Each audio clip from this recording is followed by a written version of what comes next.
我就知道能在众目睽睽之下活着走出皇陵的人，一定不简单。平津侯真是好福气啊，能得你这样一位有经世之才的幕僚。您谬赞了，我当侯爷的幕僚不过才短短几日，不善应酬，受宠若惊，还请您有话直说。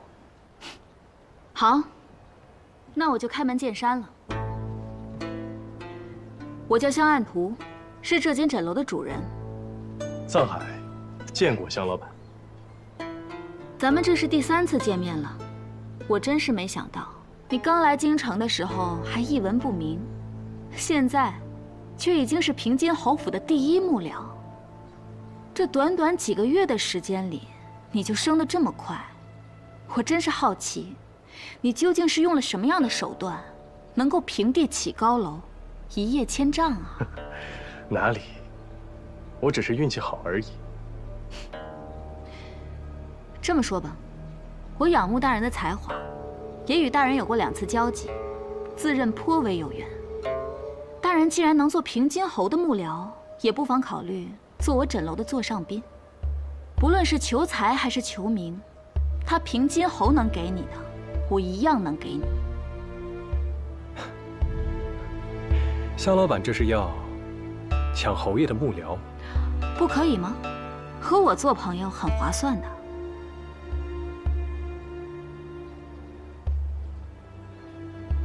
对不住了，您要是高看我一眼，在下一定会记住。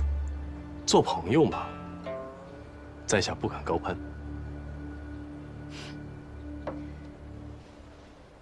上次在枕楼，你被杨真、瞿娇、楚怀明3犬欺辱，我本想袖手旁观，你可知道我为何出手帮你？因为你与那3人不同，你骨子里不是一个恶人。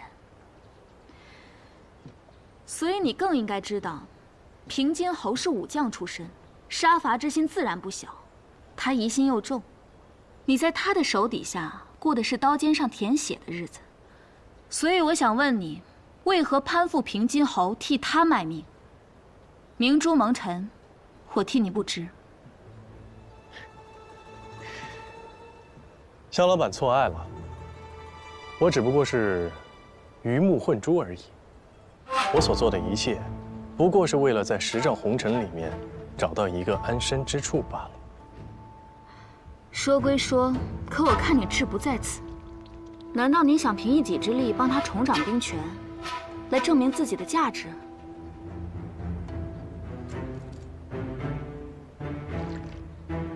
别人做不到的，我总希望自己可以。看来先前是我小瞧了大人，你和平津侯才是一类人。既然如此，我也不勉强了，祝你飞黄腾达。多谢香老板，告辞。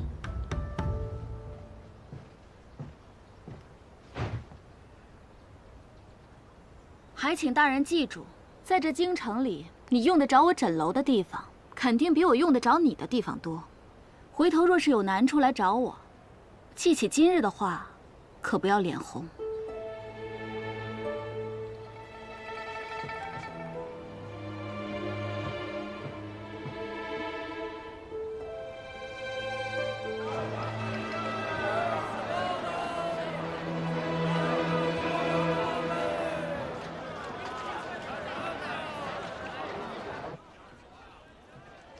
听说他拒绝了你的招贤，他就是那个藏海啊。他把自己说成了一个追名逐利之人，可就是这样一个人，却拒绝了我们香老板的好意，似乎又有些风骨，这是怎么回事？八公子还看不出来吗？他铁了心为平津侯卖命，想向世人证明，他藏海是非常之人，能成非常之功。不过可惜了，他犯了你的忌讳。以平津侯的心性，若有朝一日重掌兵权，必定回到边境大杀四方。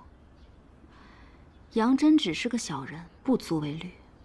可是藏海不一样，我不希望看到平津侯的手底下有这样一个能人。你想除掉他？哼，人无千日好，花无百日红。如今他是侯府的第一幕僚，许多事情都会纷至他来，很多事一不小心处理不好，就会失去平津侯的欢心。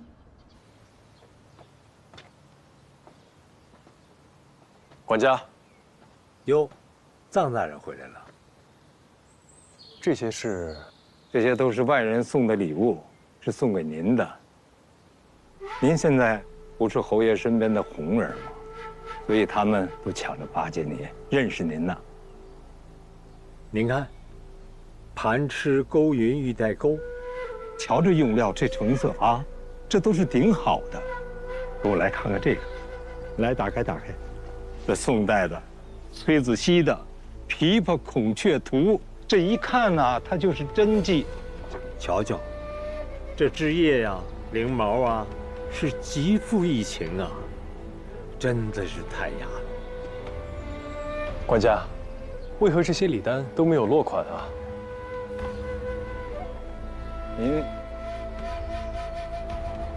你们都拿进去吧。大人，你还不知道吧？这叫回头礼，这是京城不成文的规矩。您就是想退，都不知道退给谁。等他们需要我帮忙的时候，自会出来认了这些礼。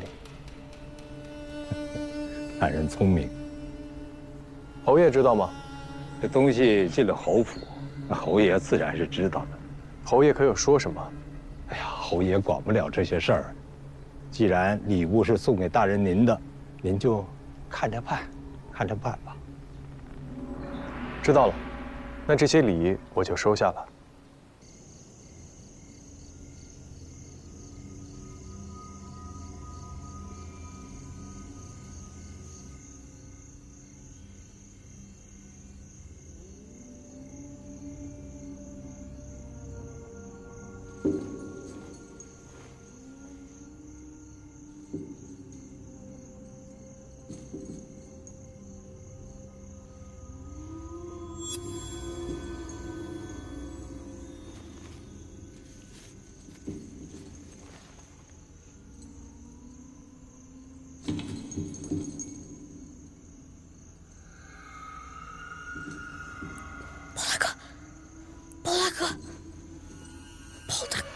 起来，包大哥，包大哥，你快起来啊！包大哥，快醒醒，又闹鬼了！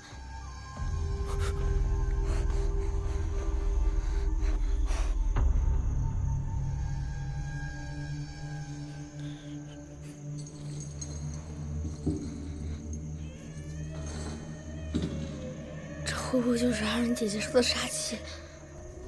奇怪，声音就正在房中，却辨不出是从何处传来。是。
声音像是从此中传来。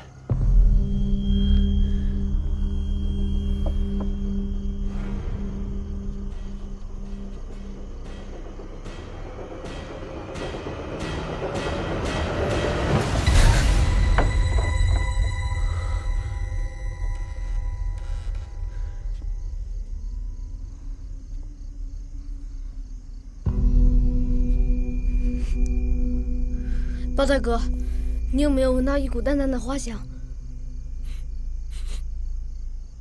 比花香还要涩，好像是枫叶的味道。展昭，棒给我。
包大哥，你没受伤吧？幸有你爸护身，我没事。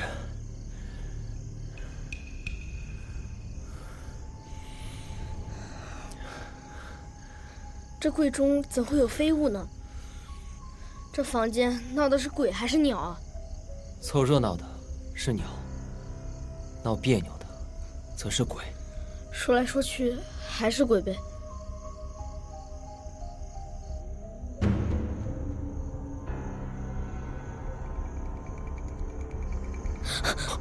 别动，门外有鬼。走，开门去。我不，万一是恶鬼缠身的凶手呢？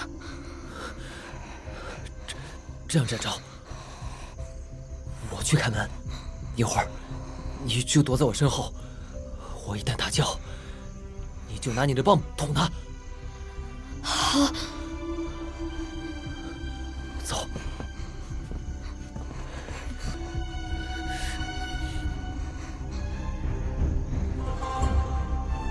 准备好了吗？嗯。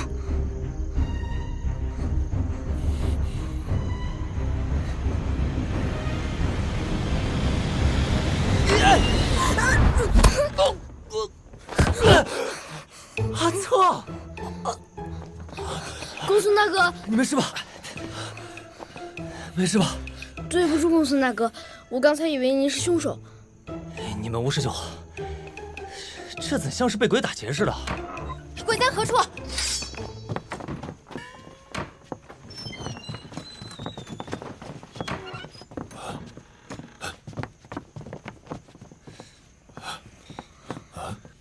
哎，刚才那阵骚乱声可是由此传出？刚才是包公子，包公子，你是不是跟鬼打起来了？您等着，我这就给您扫地出门。不用了，多谢各位关怀。方才只是在下梦游生乱，不慎惊扰各位，对不住。既是如此，对不住，各位先请回吧。睡个觉也不消停，一天到晚可真闹。对不住，哎，总算放心了。我可不是扫鬼的料。多谢。哼，都打扰到老娘休息了。对不住。咋回事啊？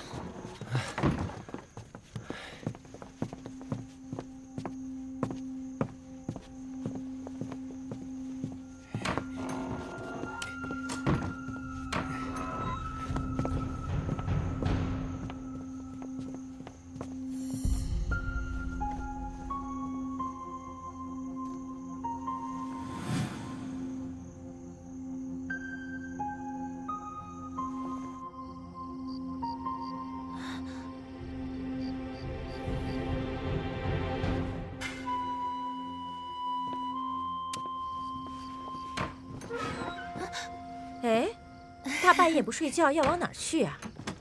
这话我还想问您呢。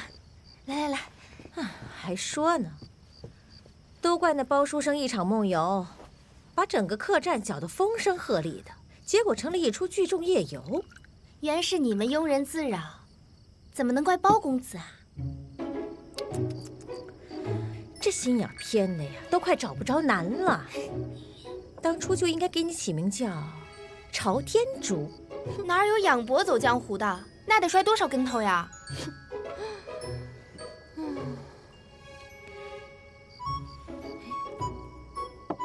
你脸色不太好，生病了？啊？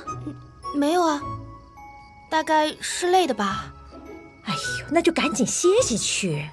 女人呐，这心思还得花在自己身上。包书生有那3个臭皮匠围着，用得着你操心？他屋子若是真有鬼，神兵天将才顶用呢。您说，如果那个凶手和赏金榜之事有关，会不会向我们下毒手啊？哎呦，快睡去吧，睡觉去。唉，闹鬼的事儿还没解明白呢。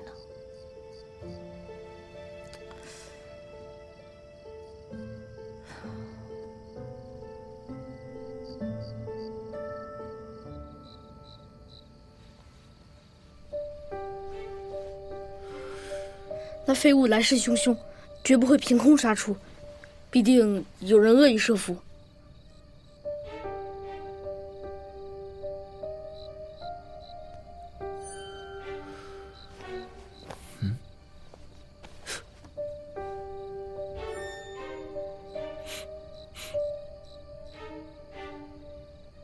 这是什么？是香丸。柜中散发出的香气，应是源于此物。此香罕有，会不会是在哪儿闻到过？在哪儿？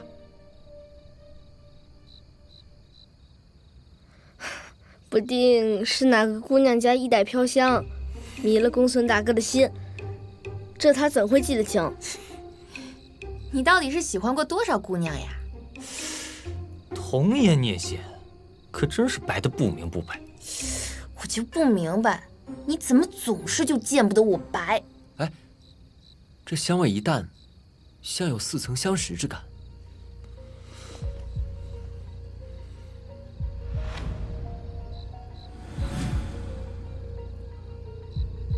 或许你遇此香，正是在这客栈中。孟老板就是气的，一出手就是好东西。该不会是从你家夫人那儿偷来的吧？水夫人真会说笑，我哪能那么不是个东西呢？美人儿缺的不是这香膏，而是默默的一片真心呐。孟大亨，孟大亨！说你不是个东西，你果然不是个东西。这么急着色受浑欲，小心你们把命搭进去。没有。先前我听阿软说孟达亨不辨高泽之相，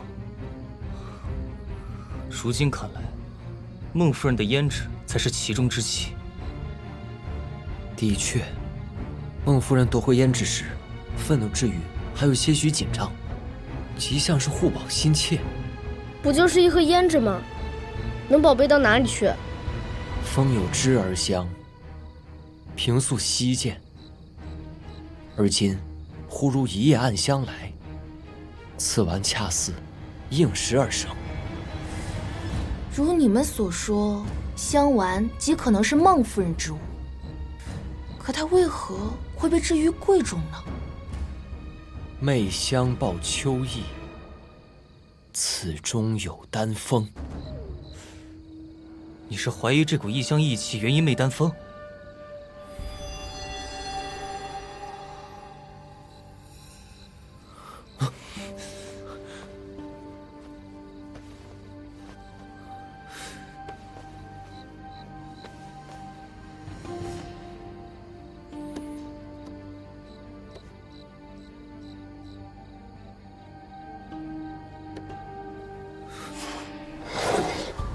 是山安门。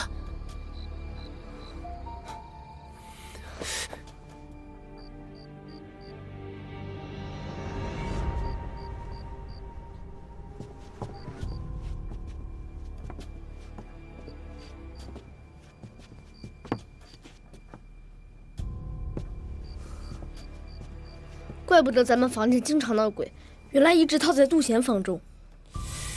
即便如此，可操纵鬼屋的人又是谁呢？你们看，帕子下面，该不会就是风空白骨沙吧？这场捉迷藏的游戏，鬼还没玩够呢，哪会轻易将毒沙奉上？这是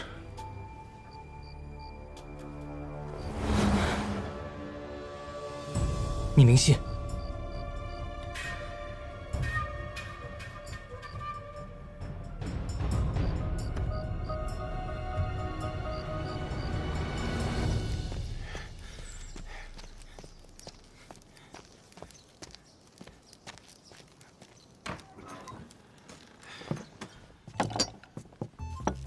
哎，千叮咛万嘱咐，让您在屋里待着，您怎么又出来了？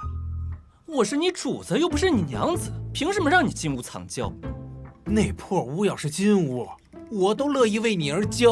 我，哎呦，咱先说好，您下来就下来，待会儿可别撩着别人。我爱撩谁就撩谁，就是不和你好。哎，活该让上官将军收拾你。我还不管你了呢。哎，包公子啊，快来吃饭吧。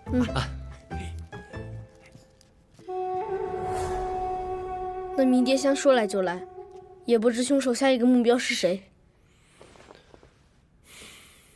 先去吃饭吧。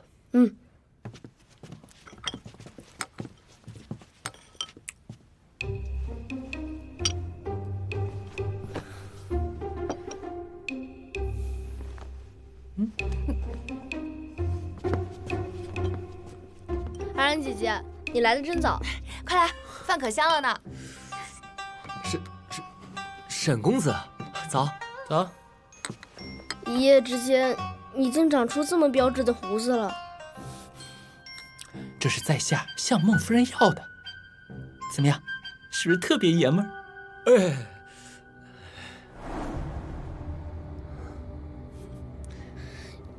一点儿都不娘们儿。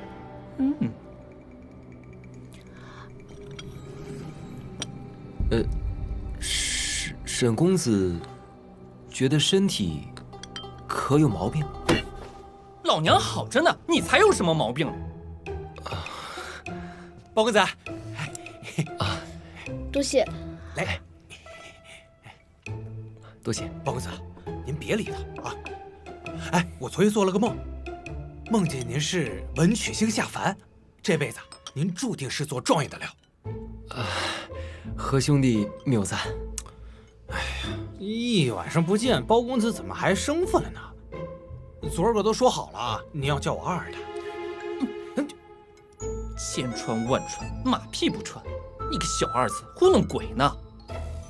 包公子卓尔不凡，如野鹤之在鸡犬，我哪儿说错了？二文姐姐，我听出来了，他说咱们是鸡。他说你们是鸡。等这案子破了，我二就随包公子红尘作伴，浪迹天涯。啊，包大哥可是要进京赶考的，哪有功夫陪你浪？要浪你自个儿浪去吧。你不是从小立志当小二吗？怎么说变卦就变卦？无极客栈初相遇，一见公子无中生呐。于是我突然彻悟，其实我一点都不适合当小二，我就应该做包公子的智多星。你都把小二做得登峰造极了，没人比你更合适。真的吗？可不是嘛，你这样的小二，几百年才出一个呢。原来我这么优秀啊！对了，怎么不见客栈里其他人下来吃饭呢？江公子和孟夫人说好了在房里用饭，上官将军和水夫人待会儿就到了。也不知江公子的伤势如何了。不如这样，你们先吃，我上楼查测看看江公子。好。包公子，哎，小二啊，再给我拿碗粥来。啊，好，稍等啊。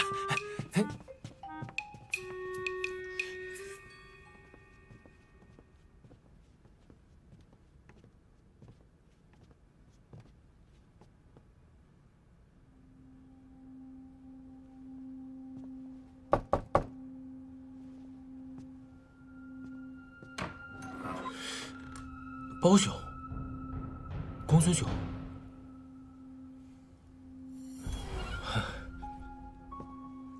打扰了。方才一直未见江兄下楼，我等细念你的伤势，故前来探望。有劳二位了。不知我等是否方便进屋说话？当然，进来吧。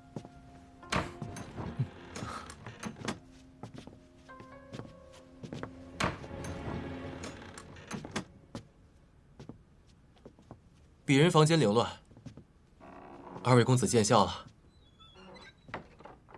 江兄刚刚好像在找些什么？我的玉笛不见了。玉笛？那只笛子虽是玉制，但音质不好，算不得上品，不过是朋友所赠，意义重于价值。江兄会不会遗漏在哪里了？在家四处都找遍了，早上的时候还在，后来我去楼下和清明姑娘聊过几句，回来就没了，一定是被别人偷了。江兄别急，我们一会儿帮你一起找一下。好，谢二位公子，请坐。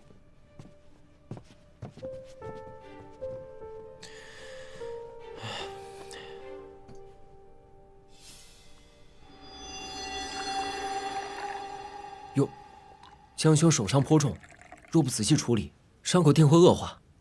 不如让阿策为你用药包扎一下。哎，微科而已，怎好劳烦公孙兄呢？为医者本应治病负伤，何来劳烦之说？好，那就有劳公孙兄了。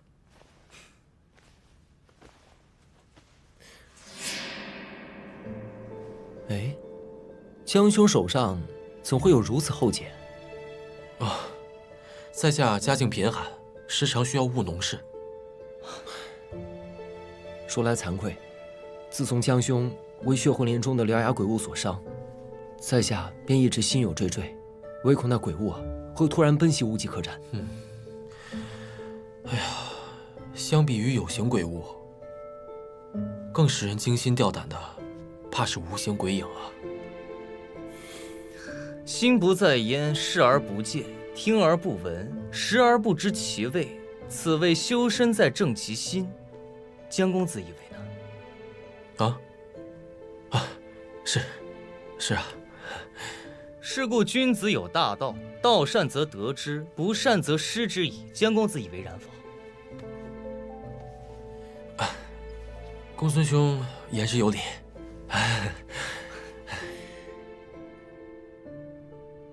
在下已包扎妥当，江兄好生休息，我们也没别的事儿了。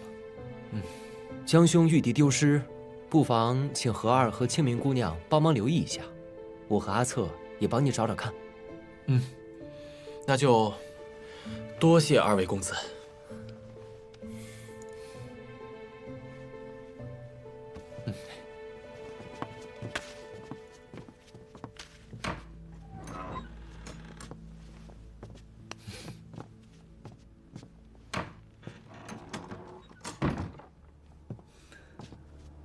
这江玉湖绝不是赶考举子。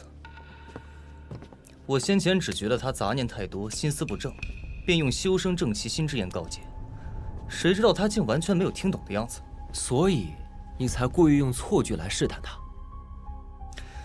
是啊，背过大学的人都知晓，是故君子有大道，必忠信以得之，教他以失之，根本不是什么道善则得之。江玉湖一直沉默寡言，这次却满脸焦急，可见那玉笛对他而言一定十分重要。我知道玉笛在哪儿。这个客栈中，除了水姨母女，还有谁逛房间跟逛自家后院似的？昨晚林中脱险，南姑娘和江玉湖属同病相怜，今早便趁火打劫。我看，这不像是南姑娘的作风。你啊，科场聪明，情场糊涂，人家挖个火坑你就往里跳，也不怕引火烧身？我是这。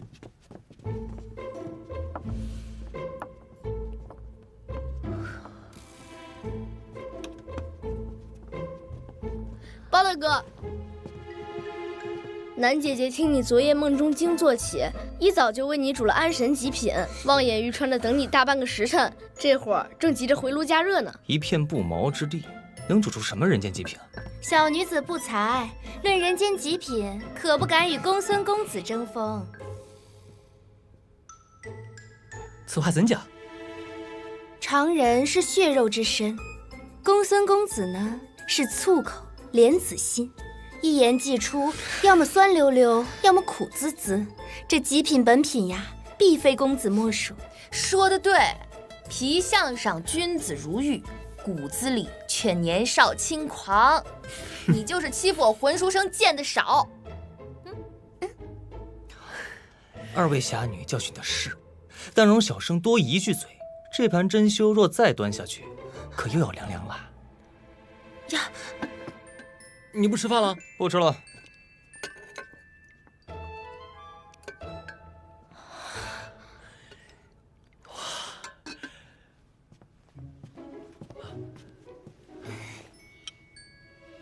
多谢南姑娘，辛苦你了。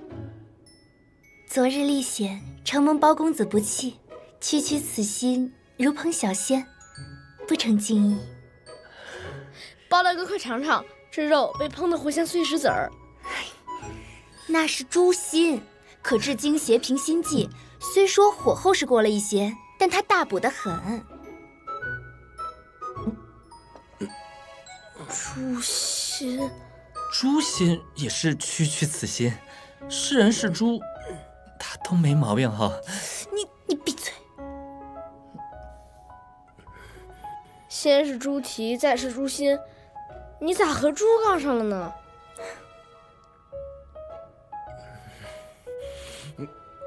你若是不喜欢，便不要勉为其难。假使吃了猪油蒙了心，你就考不上状元了。喜欢，这是我吃过的最称心的猪心了。真的？真的。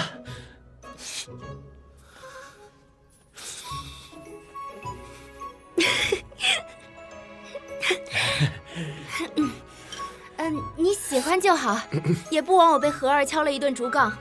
这只猪心刚好是前2天运过来的，听他说这里的飞禽走兽都是深藏于林，客栈附近从来不见荤腥呢。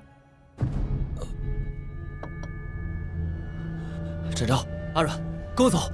好。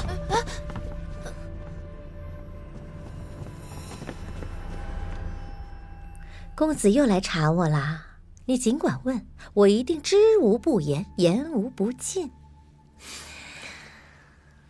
江玉湖的玉笛不见了，他玉笛不见了，与我何干？等一下，客栈酒窖里若少了一滴酒，是不是也要怀疑我呀？窖中既非鲜液琼浆，缸里又无黄白之物，您自然是滴酒不沾。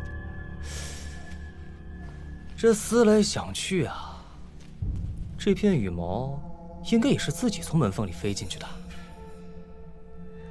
哎呦，那金标里来标里去，满客栈都长了飞毛腿，别人标头标脑的，公孙公子还不清楚？听说你与那包拯是泸州府大名鼎鼎的才子，最擅长破案，怎么我觉得名不符实呢？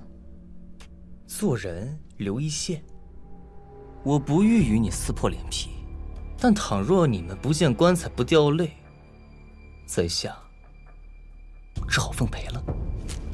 哼，这么有本事啊，你自己找啊！在下奉劝您一句，早早将玉笛归还，免得惹祸上身。哎呦，这话还是省省吧。我水姨行走江湖多年，可不是你轻易唬住的小娘子。我直接私下来问，不过是想给你留几分体面。既然不领情，那便罢了。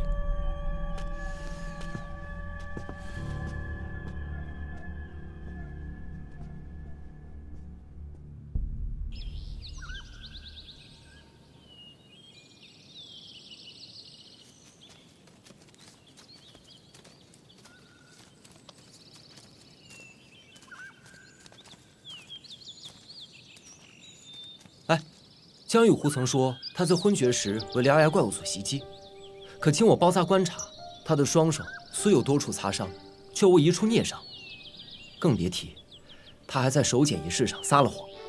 你怎么知道他是说谎？如果他真是因为务农而手上长茧，那必定会经常接触泥土，掌纹、指缝中应会有清洗不掉的痕迹。风吹日晒下，皮肤亦黝黑干裂。但他却清秀白净，操中有细，哪里像是农家子？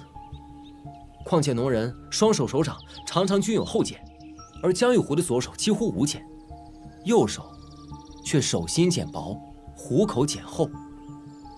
他手里常握的不仅不像是农具，且非寻常之物。是兵器，更有可能是刀，因为刀法中常常有劈砍的动作，虎口更容易生茧。身负武功，却以文弱示人，他这不是扮猪吃老虎吗？